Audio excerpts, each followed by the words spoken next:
Oh, this! Oh, this is just a little medal I won for a painting competition. Came first. Beat Rogue Hobbies, Peachy, and a bunch of other creators. What can I say? I'm just that good. Or maybe I cheated a little bit, but... meh, no one told me I couldn't, so... Okay, in all seriousness, I did attend Griffcon, a convention held outside of London over the last weekend, and as one of the creators that did attend the event, there was a special painting competition that did take part at the very end of the convention, and it was a speed paint. So they got all the creators together, they gave them the same model and a half an hour to paint, and I somehow managed to climb my way on top and beat out all those other incredible artists. How did I do it? Well, before the event started, I bought better brushes, so I wasn't using the crappy ones that were available at the table, and I was smart enough to buy a dry brush, which allowed me to Slapchop the miniature in question, which I thought was the only way that I was going to be able to get some decent paint on the model in the time allotted. In the end, I did manage to get the entire model fully painted and ready for the tabletop in 30 minutes. And to be honest, that was actually the first time I've ever truly slap-chopped a miniature. Obviously, it was a huge craze a couple of years ago. Everyone was making videos about it and talking about it. I myself tended to steer clear of it because I already had my own method of painting really quick miniatures. But yeah, I decided to go for it. And in this video, I'm going to show you guys how to slap chop, or at least my rendition of how to slap chop. Anyone who's come into the hobby in the last year or two might have missed that craze, and I think it's definitely a technique that is worth going over and over again so that every generation of new hobbies that comes into it can get their miniatures painted very quickly. Now, a caveat to this video is you got to remember that the idea behind slap chop is to get your miniature painted as fast as humanly possible. It is not about getting the miniature painted incredibly well. It's just to a nice tabletop standard that if you had an army of miniatures to this kind of standard, it will look really well in the table lock and it will look fully painted. There's a million extra steps you could take to make it look better, but that's not what we're aiming for in today's video. And I'm going to go above and beyond. I'm going to paint a Space Marine captain in Imperial Fist colors today with Slapchop. So stick around, guys, and enjoy the video. Slapchop's too powerful. Third place to Annie.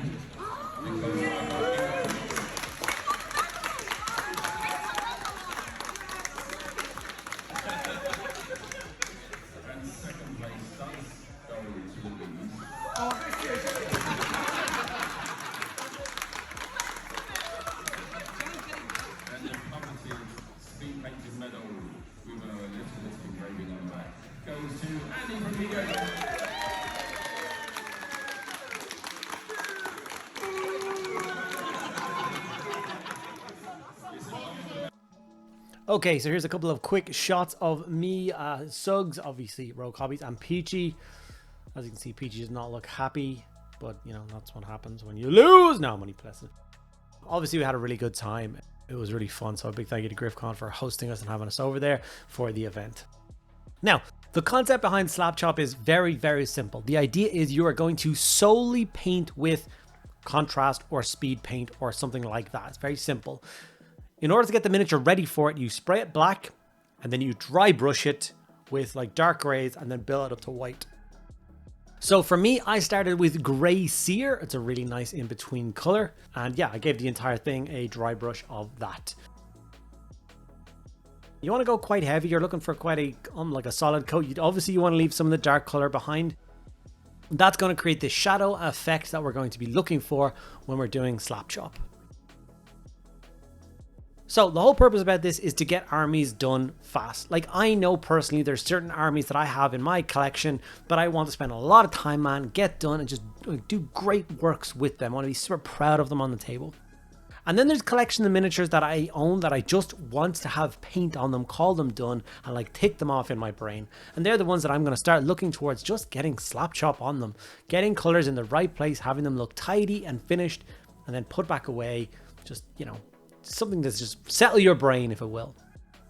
So after the Grey Seer has been applied, I got the Corax White, and then obviously you dry brush again. This time you are aiming for like the higher points.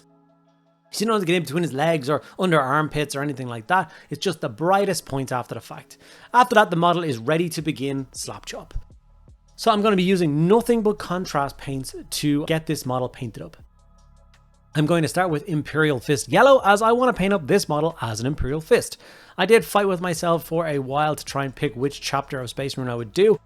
And you know what, in the end, Imperial Fist being one of the hardest ones to paint, I thought it'd be a real test of the Slapchop method to see if we could get a fairly decent looking miniature out of it by the end of this video. So here we go, let's all pray. So as you can see, Imperial Fist Yellow contrast is a beautiful color, and it does go over these bright base coats very, very well. And it gives a stunning result.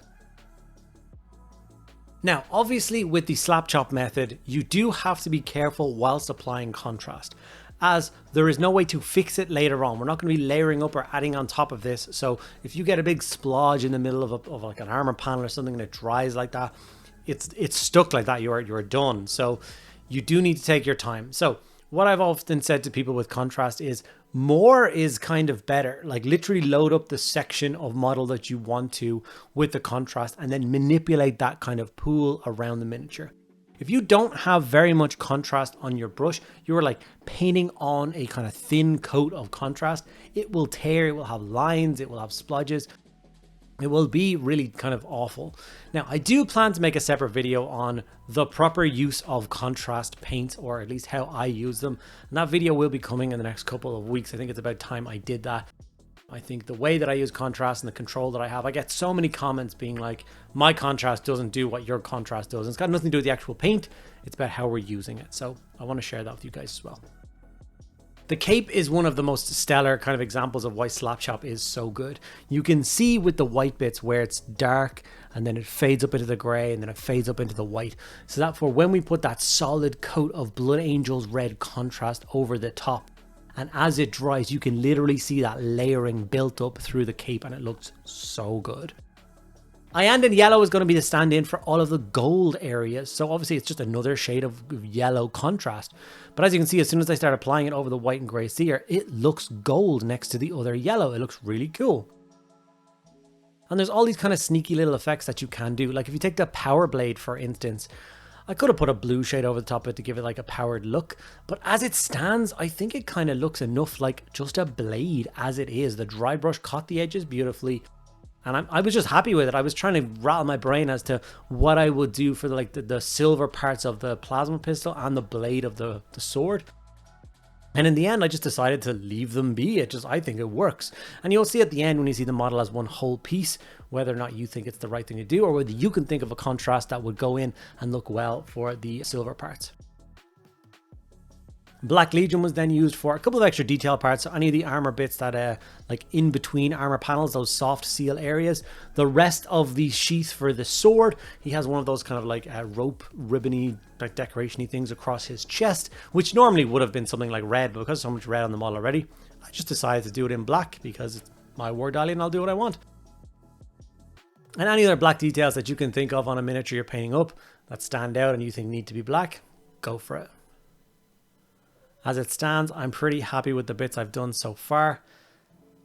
And this is honestly one of the quickest ways ever to paint miniatures. It would take you longer to base the miniature up than it will be to paint the model.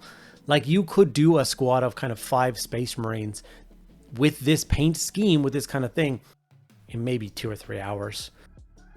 And imagine if you did that 3 or 4 times a week. You could have 20 Marines done a week. Wouldn't take you long to get an army done, I don't think. So there's definitely a very vital use for this for some of us, especially people who don't enjoy painting. And it's okay to not enjoy painting, but enjoy having painted miniatures. We can't all afford to have commission painters do our armies for us. I don't know who has money to do that, to be honest. But yeah, this is, I think, an alternate way of doing it.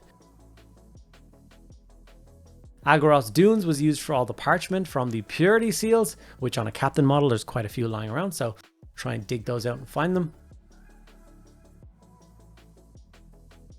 I'm not going to show you in detail how I did the base because everybody bases miniatures differently. It's not up to me to show you that. So at some point in the next kind of minute or so, the base will just transform and be done. And that's okay, I think. Volupus Pink was used for the wax seals on the Marine, or on the Purity seals. Already looking cool. And then some orc flesh for the kind of wreath details that are on the model. So obviously he's got a little bit of one across his head, and then one around his right knee. And yeah, after that, we're just going to do simple things. We're going to base the miniature up. We're going to add transfers because I love transfers. And I think if you're going to slap chop miniatures, learning how to add nice transfers will make a huge kind of transformative difference to your miniature as well. Make it look like you've added that extra bit of detail in or extra bit of effort in, when really you haven't. Talazar Blue is going to be for obviously the plasma coils on his pistol and the eye lenses on his helmet. He's going to have glowing blue eyes, which I think is always a nice color to go with for the yellow armor. They often do them in green and red as well, so it's kind of up to you what color you like the most. Same with the plasma coils. They can be pretty much any color you want. I've seen examples of a bunch of different colors, but traditionally they are blue. Now, like I said, Imperial Fists are one of those Space Marine chapters which are considered to be the most complicated. As you can see, after I finished basing the miniature and adding some transfers, I did nothing else to it. And we have what I would consider a fairly decent finished Imperial Fist captain that I would not be ashamed to put on a table and play some games with it. Whether it's at Warhammer World, whether it's at a tournament, or whether it's just hanging around with my friends, I think it looks great. And I would be more than happy to have an army to this standard. I took a few dull and dark and gloomy pictures because I think it really makes it pop. It looks kind of awesome. Very grim dark. The blade, I think, looks great. It's up to you whether you like the blade or not. I would like to hear a couple people's opinion on that blade, or if there's a better use for a contrast color which will give me more of a silvery steel look. But yeah, like I said, I really enjoyed it. And after it's all said and done, we're all still friends. Nobody is bitter at the defeat or the slight cheating that occurred during that competition. Okay, guys, the final result of the Slapchop Imperial Fist captain. I think he looks pretty goddamn cool. If I had an entire army painted to this standard on the tabletop, I definitely would feel pretty good. And, you know, everyone knows that Imperial Fists are a pretty difficult chapter to paint. So if you love the lore and the background of that chapter, but do not have, I don't know, the drive to go through the entire process of getting an army painted to a high standard, then I think this is the way to go. If you enjoyed this video, make sure you do those 3 things that you should do for all creators out there. That is, make sure you like the video if you enjoyed it. If you have anything to say or any questions, make sure you put in the comments below. It really does help push out the videos. And if you're not already subscribed to their channels, please do hit that subscribe button. It costs you nothing and it means the world of difference to us. If you want to help the channel even further, there's links to things like my Patreon down below, which you can obviously get access to. There's a bunch of extra content in there if you want to check it out yourself, but different levels for all your needs. There's also affiliate links for things like Element Games and stuff like that, where you can buy your hobby at about 15% discount and I get a little kickback. Costs you nothing extra, just helps out the channel. Alright guys, thank you so much for sticking around to the end of this video. I hope you had a bit of fun with it. I hope you enjoyed learning about Slapchop, or my rendition of Slapchop as it is. And yeah, I'll see you guys in the next video.